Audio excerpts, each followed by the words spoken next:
રોજની પ્રેક્ટિસ પડી હોય એટલે આવું જ ખસખસના દોણા આલો જારા ના થઈ જાય કેજો મન જો આખી રાત તૂટી જાય આવું જ કેજો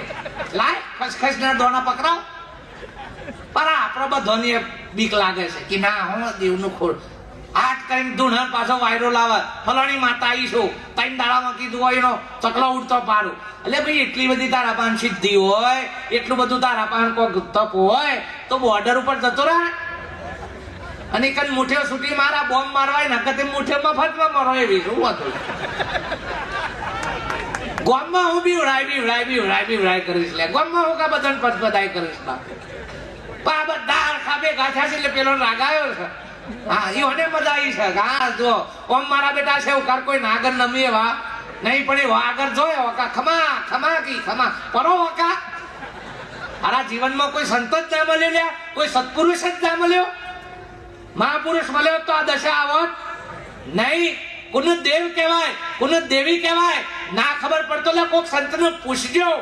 અને સંત મળશે સદગુરુ મળશે એ તારા ભ્રમથી નેકરી જશે સાહેબ 33 કરોડ દેવોની તાકાત નથી તમારો બાલ વાકો કરી શકે બાપ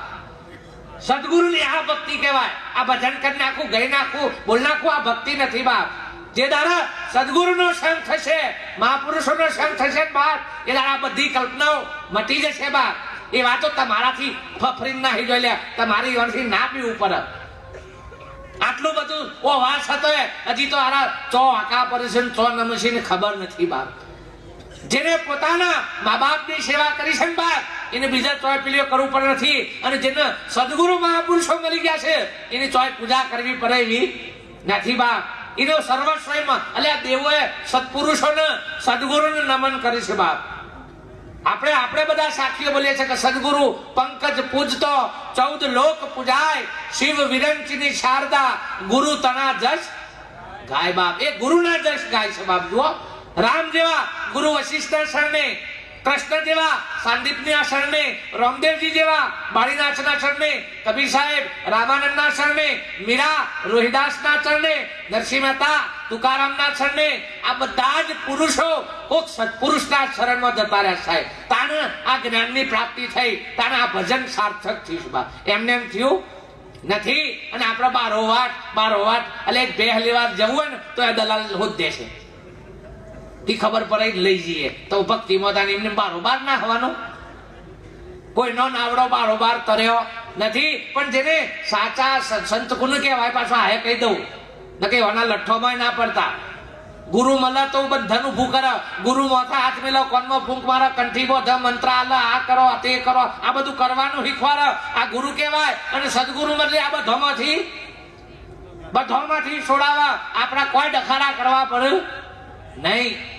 બસ વાળો ડ્રાઈવર જાગ એને ગેર પાડવાના એને સ્ટીરિંગ પકડવાનું તમે તો ખાલી ટિકિટ ફરીને હુઈ જાઓ સોનાવાના શરત એટલી બારીઓ ડોક્યો કરવાનો બધી જવાબદારી પેલાની હુઈ જાઓ શાંતિથી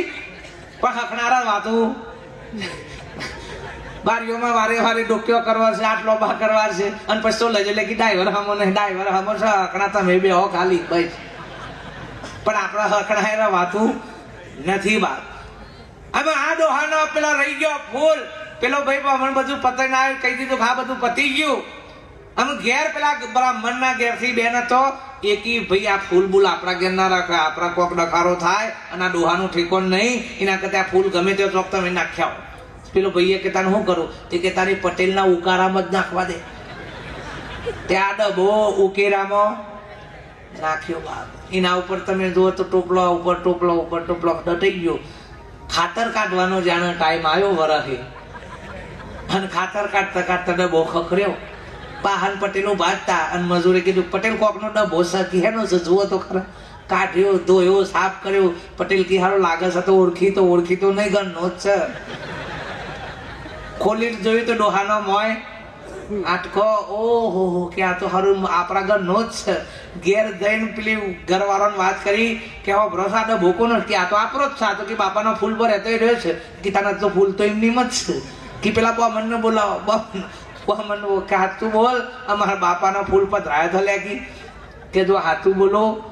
ફૂલનો ડબ્બો ઘેર રહી ગયો હતો, નાસ્તાનો ડબ્બો આવી ગયો હતો અને 5000 આલ્યા તો એ વપરાઈ ગયા હતા. મારા પોઝિશન પાછા હાલવાની નથી એટલે મેં કહી દીધું હતું, પણ ખરેખર ફૂલપત્ર આવ્યો નથી. એટલે પછી છોકરાએ સમજી ગયા કે બાપો ગંગાએ જો એ વાત આ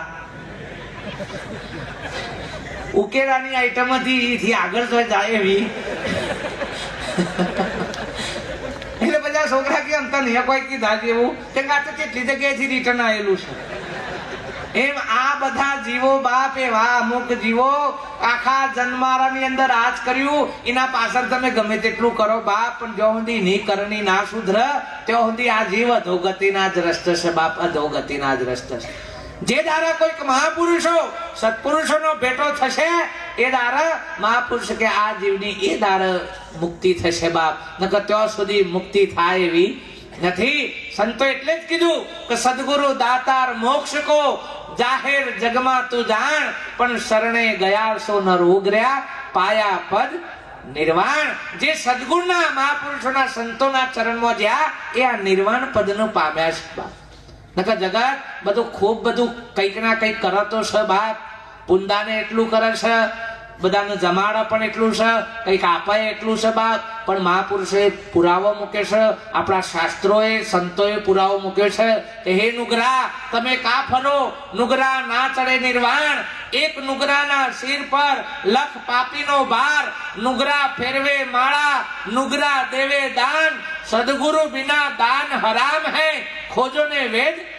પુરાણ. મહાપુરુષો વગર તો દોને વ્યર્થ જશે. લખી રાખો બાપ, આ આપણા ધર્મ શાસ્ત્રો કિસ બાપ. આપણા ધર્મ શાસ્ત્રો ની અંદર પહેલો જ ધર્મ બતાવ્યો, ધર્મ અર્થ કામ અને મોક્ષ, પહેલો ધર્મ બતાવ્યો બાપ. કારણ આપણે ધર્મ ચાનો આદર્યો છે 60-70 વર્ષે. હમણાં ભક્તિ જન્મ ના પહેરાય. જો હમણાં કોઈક બચારા છોકરા નવજવાન હોય એ અનુભવ એટલે કે હમણાં કમાવાનો સમય છે, આમાં ચો બાવા થવાનું છે. તાર આમાં કશું છોડવાનું નથી, મેલવાનું નથી, લે ખાલી સમજવાનું છે. સમજણના ઘરમાં આવી જાઓ તો કશું મેલીને જવું પડે એવું નથી. પણ એવું જો કોઈકને ભાવ થાય તો તરત પાછા પાડીએ કે ના રે આ સમય કોઈ ભજન ભક્તિ કરવાનો નથી. કે આપણે તો બધું પાલ્યો ને પછી, એટલે પાલ્યા પછી ભક્તિ ના થાય. રામ ભજી લે પ્રાણિયા પછી ભજાશે નહીં, કાયા થાશે તારી જર્જરીને પછી બેઠું રવાશે નહીં બાપ. આ ઉંમર લાયક કોઈક બચારા હોય એમનો ચોક સેટઅપ જન્મ જવાનો સત્સંગમાં જવાનો ભાવ થાય તો શરીર સાથ હાલ નહીં. કારણ શરીર સાથ હાલતું હોય પણ સંપત્તિ જો દીકરાના ભાગમાં જતી રહી હોય અને દીકરા જો એવા સુપાત્ર ના હોય તો બાપાનું ભજન કરવું હોય તો એ કરવા દી નહીં. તમારા હાથમાં સત્તા આ બધું છે. મહાપુરુષ કે ત્યાં સુધી જે કરવું હોય, નવી ગાડી હોય ત્યાં સુધી માઉન્ટ આબુ લઈ જાઓ, ખંડાલા લઈ જાઓ, જો લઈ જાઓ, લૂંટિંગ વાળા ઢારમાં તો એવો તો નથી. પણ એ ગાડીઓ ખખરી જોય, પત્રો ખવાઈ જોય, ટાયર રિમોન્ટ થઈ જાય, ઓઇલ ફૂંકતી હોય અને પછી તમે કહો કે હેડો માઉન્ટ આબુનો ઢાર સરો તો એ બીજી દહનો પાછી લાવે પણ અમસર એવી નથી. મહાપુરુષો કે આ જીવતા જ થઈ જાય એવું છે બાપ. જીવતા ઘર જોઈ લે બંદા, જીવતા ઘર જોઈ લે, મુવા પછી મુક્તિ એ તો કાળા ઘરનો કુવો બંદા, જીવતા ઘર જો બાપ. મહાપુરુષ કે જીવતા જોઈ લે બાપ, જીવતા નક્કી કરી લ્યો હું કોણ છું. પહેલા તો હા એટલે ગીતામાં પહેલા જ આ લખી શકે અર્જુન હું કોણ એનો સર્વપ્રથમ વિચાર કર. સર્વ પ્રશ્નોનું સમાધાન હું કોણમાં સમાયેલું છે. એમાં ચોય એવું નહીં લખ્યું ભગવાન ઓળખજે. મીરાને જયારે સદગુરુ રોહિદાસ મળ્યા ત્યારે મીરા એમ બોલી કે તારા આત્માને ઓળખ્યા વિના, તારી બ્રહ્મણાને ભાગ્યા વિના તારો ભવનો ફેરો નહીં મટે. તારા આત્માની ઓળખણ વગર આ ફેરો મટે એવો નથી. નરસિંહ મહેતા બોલ્યા કે જબ લગ આત્મ તત્વ ચિહ્નો નહીં તબ લગ સર્વ સાધના જૂઠી બાપ. જ્યાં સુધી આત્મા તત્વને નથી જાણ્યું ત્યાં સુધી બધી સાધનાઓ અખો 53 વર્ષે બોલ્યો કે તિલક કરતો 53 જો, જપમાળાનો નાકો જો, કથા સુણીને ફૂટ્યા કોણ, અખાત ના થયું બ્રહ્મ જ્ઞાન. તુલસી દેખીને તોડ્યો પણ, પાણી દેખી કર્યું સ્નાન, પથ્થર એટલા પૂજ્યા દેવ, અખા આ તો બધા ઉત્પાત. 53 વર્ષે ખબર પડી કે આ બધું અવળું જ્યું છે બાપ. જે દારા મહાપુરુષો સંતો મળ્યા એ દારા આવા ગોમ જેવા ગોમની